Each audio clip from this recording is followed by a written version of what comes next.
Now, the latest Channel 4 Dispatches documentary has revealed details about the royal family's finances, including reports that private royal estates have received millions of pounds of income from public bodies and charities.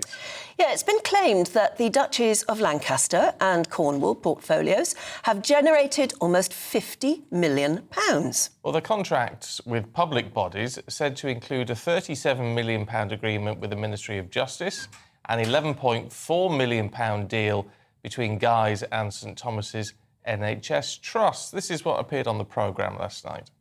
Charles and William aren't telling you about their secret millions.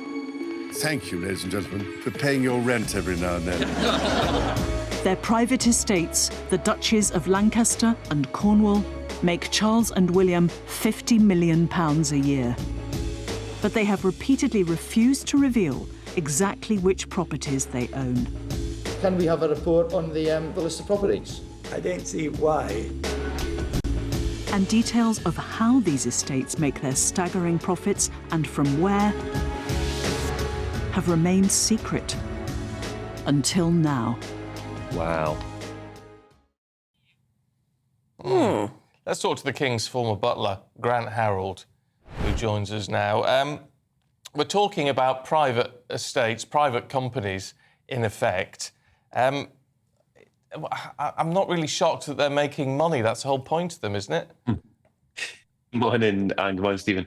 Absolutely, I'm not shocked either. And also, as a former butler, I was also a duchy rentee. I used to rent one of the properties, and we were always aware of the property portfolio. I don't think it's kind of a bit news thing.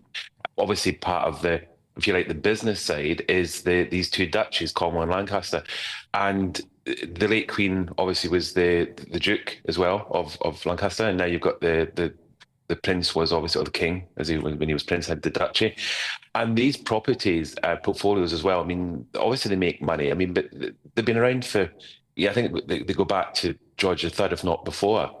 So, and even back then, they didn't make money, where obviously the royal family have turned them into businesses and do really well from them. But it's not kind of hidden money or anything. It's all kind of out there. So I'm not too sure. Obviously, they've done this research and maybe people are unaware of it, but I was certainly aware, and other members of the household, because as an employee and as somebody that rented, the only thing I thought it was quite funny when I did rent the property was I was warned that if you don't have a will and you're in a duchy property, your assets belong to the duchy when you die because you don't have a will. But that's one of these really old laws that's never kind of been changed, if you like, which used to kind of make me smile. So that's the only thing when I found that, I remember thinking, right, I need a will. These duchies, I mean, they do go back hundreds of years, and that is how the royal family makes its money. And it seems to me it's not shocking to find that they charge rent. If you want to plonk a big house or a prison or a hospital on it, they charge rent on the land. We're a bit naive to expect that they would just not do so. Those duchies have to be run as businesses, don't they? Exactly, and from my point, God forbid, if suddenly we lost the monarchy, that's their business, if you like. That's the business side. So they've been really sensible with it. And as you said, it's been around for centuries. The Crown Estates also, which is a big part of the, if you like, the business side, that was handed obviously over. The money from that gets handed over to the Treasury, which goes back again to the time of George III. And then in return, I believe it's called the Sovereign Grant, where they get, if you like, a wage. And that's kind of the money they get for the kind of the duties, if you like, the work that they do. The duchies is completely separate. These are private holdings that they've had for centuries. There was one of the things that came out about how they acquired them.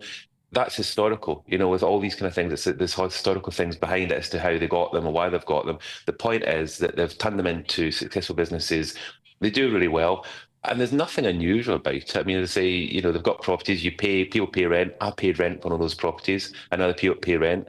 And it's just a business, as simple as that. But obviously this documentary has kind of looked into it to find out, where they have properties and what kind of money is made. But as you just said, nothing about it really surprised me or shocked me. What I didn't like, is this implication, about the King and the Prince. But I mean, Prince. When the King became king, he had to hand over a whole load of, I don't know whichever one it was, but to to Prince William. And Yeah. So I mean, they're only sort of in charge of it, sort of own it. Yeah. I mean, they don't. Yeah. It presumably all goes into the sort of family coffers. You're right. Duchy of Cornwall, which was what, when I worked for the King, that was what he was known as, the Duke of Cornwall. And she, of course, Queen Camilla, was the Duchess of Cornwall. And as you said, they're kind of custodians. I mean, the one thing that I will say is he's obviously going to hear about this documentary. Now, I noticed, I didn't actually watch it, but I saw clips of it. And I noticed that obviously statements were released from both duchies.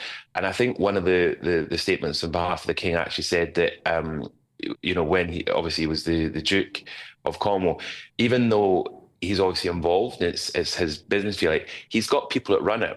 So he doesn't know every single detail because that's where there's people to run it. So there might be questions that will be raised, believe it or not, today. Because when he's aware of it, he might suddenly think, why is that being said? I didn't know this. That's completely possible, that there's things that he might be unaware of. So you could almost guarantee that he will probably be asking questions about certain parts of it.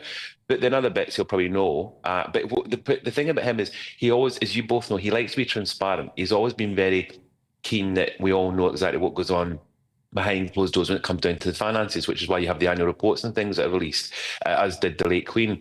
So he really isn't trying to hide anything. And if anything, he will want to make sure that it is transparent, because the last thing he will want is for, you know, the kind of country, the world, to think they've got all these secret millions. It's not secret millions, it's a business. OK, Grant, good to see you.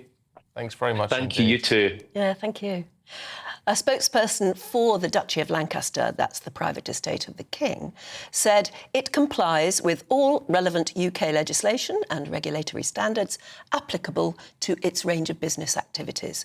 And they also said that the Duchy operates as a commercial company, managing a broad range of land and property assets across England and Wales. A spokesperson for the Duchy of Cornwall said it is a private estate with commercial imperative, which we achieve alongside our commitment to restoring the natural environment and generating positive social impact for our communities.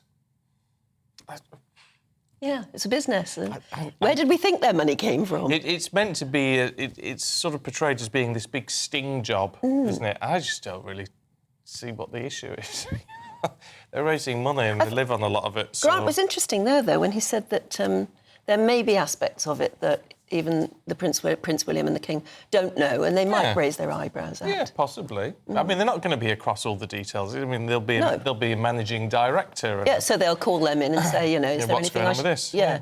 Is it all above board? And is it... Well, it is above board, but is it all something that I would agree with? For instance, there is one, I'll find it later, one of the duchies charges rent to one of the NHS trusts for parking its ambulances. And it raises something like £11 million a year, or maybe it's 1 million. Can't remember which newspaper I saw it in. Yeah, it's the Times. That's over quite a period of time. Yes, but you know, you can imagine maybe Prince William or Prince Charles, or the King rather, sort of twitching the eyebrow and saying, you know, is that really justifiable?